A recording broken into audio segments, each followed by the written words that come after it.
성인 남녀 10,000명에게 가족하면 어떤 단어가 떠오르느냐고 물었더니 가장 많은 응답자가 사랑을 꼽았습니다. 그 다음이 힘, 행복의 순이었습니다. 이런 결과를 보면 대부분의 사람이 가족의 사랑을 통해 살아갈 힘과 행복을 얻고 있는 것 같습니다. 하지만 응답자의 5%는 상처, 오해, 짜증 등의 부정적인 말을 떠올렸습니다.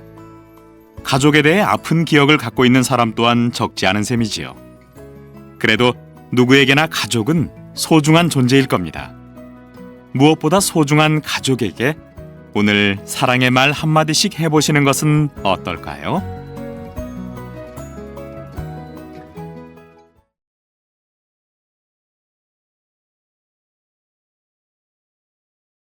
한국인에게 가족은 무엇보다도 소중한 것으로 되어 있다. 여기서는 전통적인 가족 형태인 대가족과 최근의 가족 형태의 특징을 통해 한국인의 가족 의식을 살펴보고자 한다. 일반적으로 한국의 전통적 가족 형태는 가부장적인 대가족이었다. 핵가족이 부부와 미혼인 자녀로만 이루어진 것인데 비해 대가족은 부부와 결혼한 자녀 및 손자, 손녀들까지를 포함하는 가족 형태를 말한다. 대가족의 특징은 무엇보다도 아버지가 집안의 가장으로서 가족을 책임지며 모든 가족 구성원들이 아버지의 권위를 존중하고 아버지의 결정을 따른다는 데 있다. 가족의 수가 많다 보니 서로 공동체 의식을 가지고 화목하게 지내려고 노력하는 가운데 가족 안에서 간접적으로 사회를 경험할 기회를 가지거나 서로의 경험을 나눌 수 있다는 장점이 있는가 하면 가족 구성원 개개인의 개성이나 창의성이 인정되기 어렵다는 단점도 있다. 대가족 안에서 부모를 모시는 것은 장남 부부였고 다른 아들은 결혼 후 분가하는 것이 보편적이었다. 가장으로서 절대적 권위가 있는 아버지가 돌아가시면 장남이 뒤를 이어 가장이 되었고 그것은 다시 다음 세대의 장남에게 계승되었다. 이러한 가족 안에서 형성된 한국인의 가족 의식은 아들을 통해 집안의 대를 잇는다는 의식과 서로 피를 나누었다는 혈연 의식, 그리고 자식이 부모에게 하는 효도 등으로 대표될 수 있다. 이에 반해 현대사회의 대표적인 가족 형태는 핵가족으로서 가족 내에서 부부는 동등하며 가족 문제에 대해서도 두 사람이 권리와 의무를 나눠 갖는다는 특징이 있다. 특히 가정 경제나 자녀 교육에서 여성이 남성보다 더 큰 역할을 하는 경우도 종종 있다. 이런 현상은 여성의 사회 활동이 증가하면서 여성도 경제력을 가지게 되었고 자녀 교육에서 어머니의 비중이 커진 것이 주 요인이라고 할 수 있다. 이처럼 여성의 역할이 증대되고 부부의 권리와 의무가 동등해지면서 가부장 제도나 부권 중심으로 대를 잇는 전통도 약화되고 있다. 최근에는 더욱 다양한 형태의 가족이 등장하고 있다. 주말 가족, 기러기 가족, 한부모 가족, 재혼 가족, 입양 가족, 다문화 가정 등 가족의 형태가 다양해졌고 결혼을 하지 않거나 혼인신고를 하지 않는 동거 가구, 혼자 사는 1인 가구, 자녀의 부양을 받지 못하는 노인 단독 가구 등 가족의 구성도 바뀌고 있다.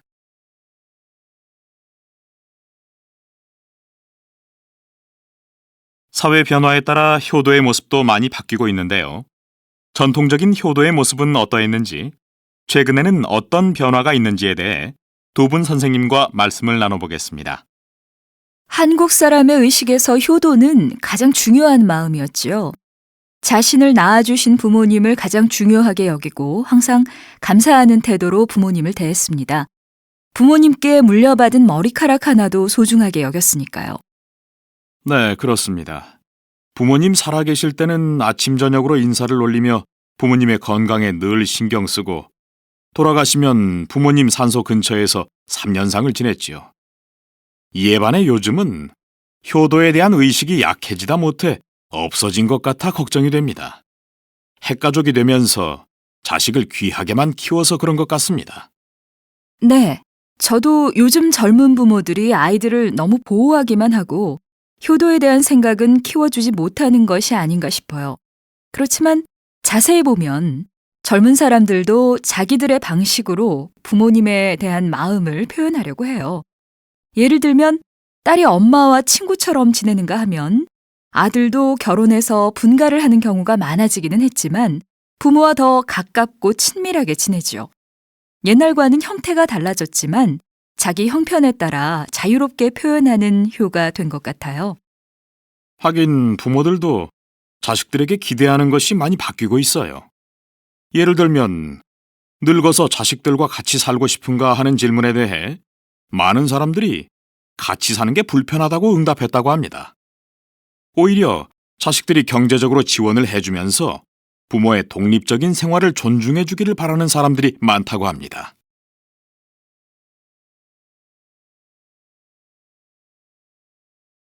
사회 변화에 따라 정부의 가족 정책도 변화가 많았죠. 네, 크게 두 가지가 있는데요. 하나는 출산율과 관련된 것입니다. 6, 70년대만 해도 출산율을 낮추기 위해 여러 가지 캠페인을 했었지요. 그런데 현재는 저출산 문제가 심각해서 어떻게 하면 출산율을 높일 수 있는지가 정부의 큰 과제입니다. 또 하나는 다양한 가족 형태와 관련된 것입니다. 맞벌이 가정, 다문화 가정, 한부모 가정 등 가족의 상황마다 해결해야 할 과제가 다 다르기 때문에 가족 정책도 이에 따라 달라지고 있습니다.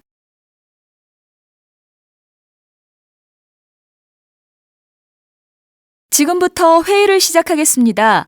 오늘 회의의 안건은 우리 동네에 어려운 가정을 지원하기 위한 아이디어를 모으는 것입니다. 많은 의견 부탁드립니다.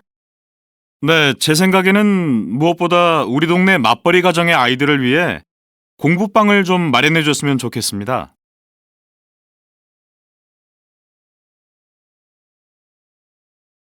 자, 그럼 서울 아파트 5동 주민대표 회의를 시작하겠습니다.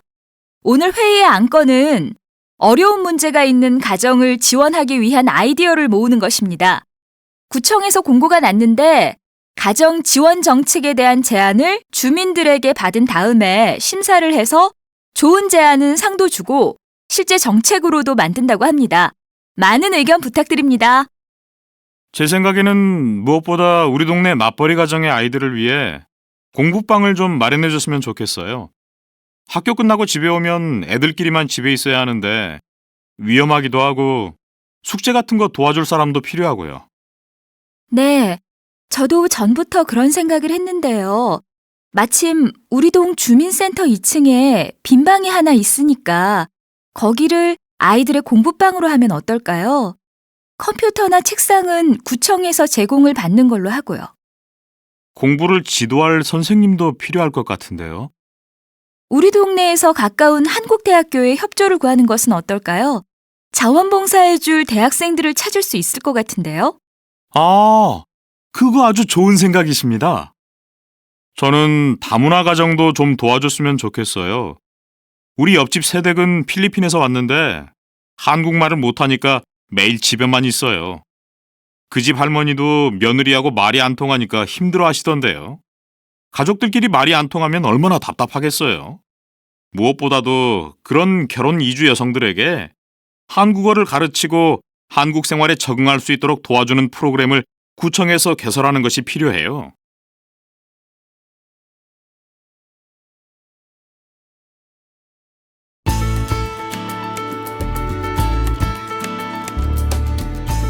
오늘은 기억에 남는 말이라는 주제로 사연을 소개해드리고 있습니다. 이번에는 김지연 씨 사연 들어보겠습니다.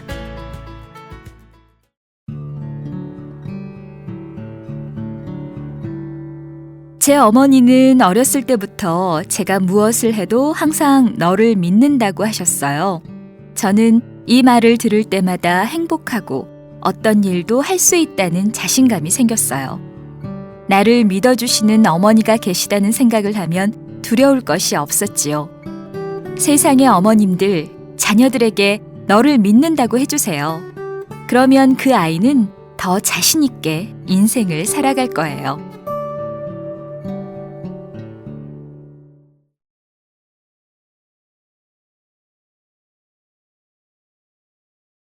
결혼한 부부가 아내 또는 남편에게 가장 듣고 싶어 하는 말은 서로에 대한 믿음과 위로의 말인 것으로 나타났다. 여론조사 전문기관인 여론연구소가 최근 부부라는 주제로 30세에서 50세 기혼자 5천 명을 대상으로 실시한 설문조사에 따르면 상대방에게 들었을 때 가장 힘이 되는 말을 묻는 질문에 남편은 당신을 믿어요.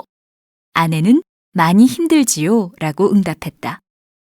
배우자에게 해주고 싶은 말로는 영원히 당신만을 사랑해가 응답자의 46.4%에 달해 1위를 차지했다. 또한 배우자에게 가장 화가 날 때는 나를 무시하는 말을 할 때라는 응답이 가장 많았다. 남편이 바라는 최고의 아내상은 친구 같은 아내인 반면 아내가 바라는 남편상은 가정적인 남편이었다. 다시 태어나도 현재의 배우자와 다시 결혼할 것인가를 묻는 질문에는 응답자의 과반수인 61.7%가 현재의 배우자와 결혼하겠다고 응답했다. 그러나 남성 응답자의 71.5%, 여성 응답자의 54.4%가 현재의 배우자와 결혼하겠다고 응답해 성별로 서로 차이를 보였다. 자녀가 있어도 좋아하지 않으면 이혼할 수도 있다는 응답은 49%로 나타났다. 응답자의 절반가량이 자녀가 이혼의 걸림돌이 되지 않는다고 생각한다는 조사 결과였는데 남성에 비해 여성이 이혼에 대한 생각이 더 적극적인 것으로 파악되었다.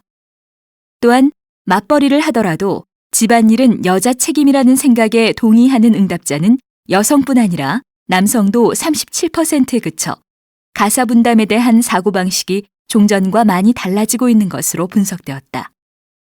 또한 남성도 상황에 따라 전업주부를 할 수 있다는 데는 남성과 여성이 성별에 관계없이 비슷한 경향을 보였다.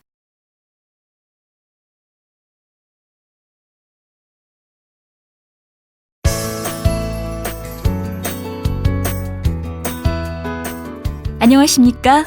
라디오 세상보기입니다. 사회 변화가 빨라지면서 가족 형태에 많은 변화가 생기고 있고 특히 전통적인 부부관계가 많이 달라지고 있는 것 같습니다. 최근 남자 전업주부가 상당히 늘어났기 때문입니다. 부인 연봉이 1억이 된다면 대신 살림을 하겠다는 남편들이 많았다는 조사 결과도 있습니다. 오늘은 아내 대신 살림을 하는 남자 전업주부 3분의 이야기를 먼저 들어보겠습니다. 저는 직장에 다니는 아내를 대신해 결혼 후부터 계속 집안 살림을 맡아 하고 있습니다. 처음에는 가족이나 친구들의 따가운 시선을 견디기 힘들었지만 지금은 살림 전문가가 다 되었습니다. 최근에는 그간의 경험을 담아서 살림에 대한 책도 냈습니다. 이제 남자도 적성에 맞으면 살림할 수 있는 시대가 되었다고 봅니다.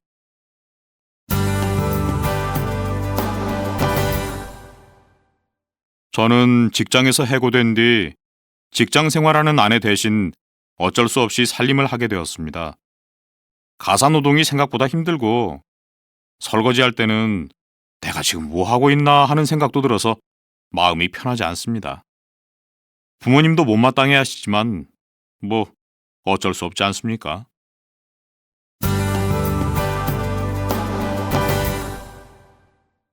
저는 직업이 만화가라서 출퇴근하지 않아도 되니까 가사 분담을 하다가 자연히 살림을 맡게 되었습니다. 저는 아이들 학교 어머니 회에도 나가는데 제가 주장을 해서 어버이회로 이름도 바꿨습니다. 처음에는 다른 어머니들이 저를 이상하게 봤는데 이제는 아이들 교육에 대한 정보도 같이 이야기하는 사이가 됐습니다. 여자들만 살림하라는 법 있습니까? 남편이나 아내 중에 더 잘할 수 있는 사람이 맡아서 하면 되는 거지요. 네, 잘 들었습니다. 저희가 가족과 친구들께 3분에게 해주고 싶은 말씀에 대해 미리 인터뷰를 한 게 있습니다. 인터뷰를 듣고 나서 더 이야기 나누도록 하겠습니다.